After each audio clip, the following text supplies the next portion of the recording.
കോഴിക്കോട് സ്വദേശിയായ ദീപകിന്റെ മരണവാർത്ത നിങ്ങളൊക്കെ അറിഞ്ഞിട്ടുണ്ട്. ദീപക് ഒരു പ്രാദേശികമായ ടെക്സ്റ്റൈൽ നിർമ്മാണശാലയുടെ സെയിൽസ് മാനേജറായിരുന്നു.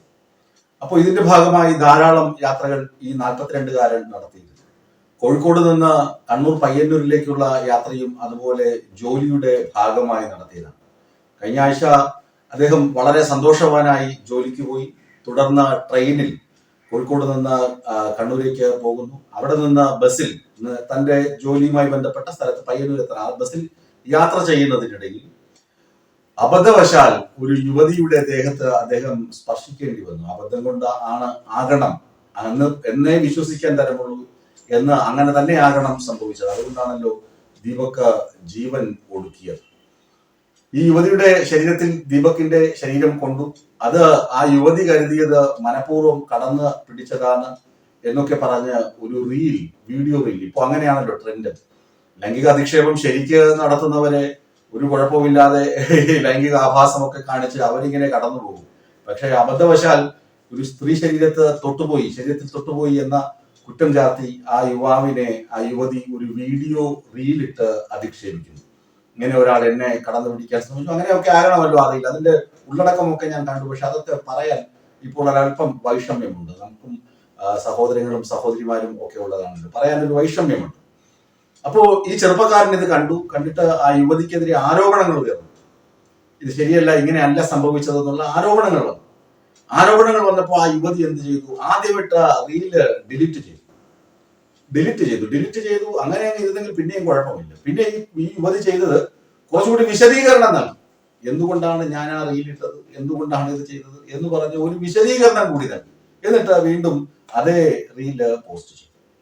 ഇതുകൂടി കണ്ടപ്പോ ബിനു ആകെ തകർന്നു. കാരണം താൻ മനസാവാച അറിഞ്ഞതല്ല ഒരു യുവതിയെ കടന്നു പിടിക്കണമെന്നോ അങ്ങനെ ഒരു ഇംഗിതത്തോടു കൂടിയോ ഇഷ്ടത്തോടു കൂടിയോ അങ്ങനെ ഒരു വല്ലാത്ത മാനസികാവസ്ഥയിലോ ചെയ്തു പോയതൊന്നുമല്ല. അറിയാതെ ബസ് യാത്രക്കിടയിൽ അറിയാതെ ഒരു സ്ത്രീ ശരീരത്തിൽ സ്പർശിച്ചു പോയി അല്ലെങ്കിൽ തൊട്ടുപോയി. അതിന് ലൈംഗിക പീഡകനായി, ലൈംഗിക ആഭാസനായി, ലൈംഗിക അതിക്രമം കാണിച്ച ചെറുപ്പക്കാരനായി. അങ്ങനെ ഈ അധിക്ഷേപം സഹിക്കാൻ കഴിഞ്ഞില്ല. അത് വലിയ മാനസിക സംഘർഷത്തിലേക്ക് ദീപക് എന്ന 42-കാരനെ തള്ളിവിട്ടു. ഈ 42-കാരൻ ചെയ്തത് കുറെ കൂടി കടുങ്കയാണ്. വേണമെങ്കിൽ ഇയാൾക്ക് രണ്ടോ മൂന്നോ നാലോ നിയമ പഴുതുകളുണ്ട്.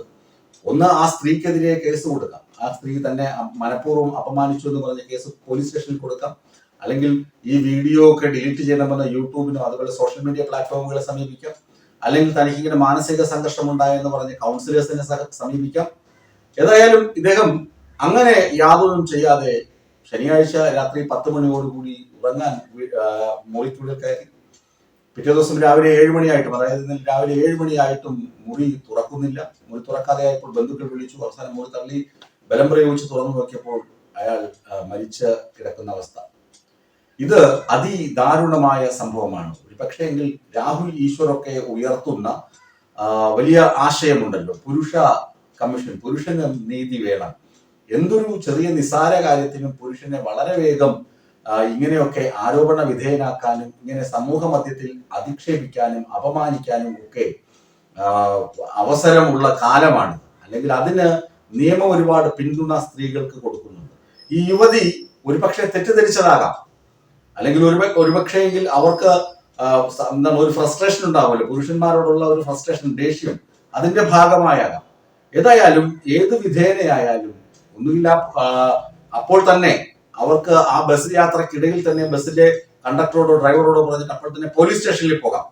പോലീസ് സ്റ്റേഷനിൽ പോയിരുന്നുവെങ്കിൽ ഒരുപക്ഷെങ്കിൽ ഇദ്ദേഹത്തിന്റെ നിരപരാധിത്വം അവിടെ വെച്ച് തന്നെ തെളിയിക്കപ്പെടുമായിരുന്നു. കാരണം സഹയാത്രികരൊക്കെ ഉണ്ടല്ലോ. ഇത് സംഭവം കാണുന്ന യാത്രക്കാരൊന്നും എല്ലാവരും കണ്ണുപൊട്ടന്മാരും എല്ലാവരും സ്ത്രീപക്ഷവാദികളും ഇങ്ങനെ കപട സ്ത്രീപക്ഷവാദികളൊന്നും ആകില്ലല്ലോ.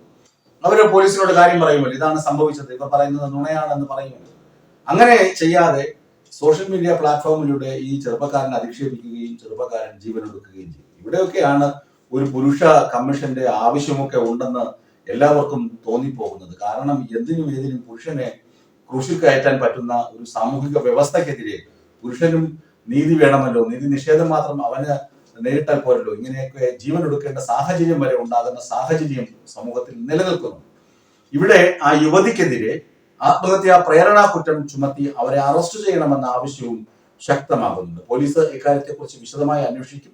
ഈ പരാതിയിലും കൃത്യമായ അന്വേഷണം നടക്കും എന്ന് നമുക്ക് പ്രതീക്ഷിക്കാം. ഏതായാലും ദീപകിനെ പോലെയുള്ള ആളുകൾ അബദ്ധവശാൽ ഒരു സ്ത്രീ ശരീരത്തിൽ തൊട്ട് അല്ലെങ്കിൽ ഇങ്ങനെയൊക്കെ ആരോപണം വരുമ്പോൾ ഉടനെ ജീവൻ ഒടുക്കി കളയുകയല്ല വേണ്ടത്. മറിച്ച് പോലീസ് സ്റ്റേഷന്റെ നീതി നിങ്ങൾക്കും ലഭിക്കും, അതിനുള്ള മാർഗങ്ങൾ സമൂഹത്തിലുണ്ട് എന്നൊരു ബോധം എല്ലാവർക്കും ഉണ്ടാകുന്നത് നന്നായിരിക്കും.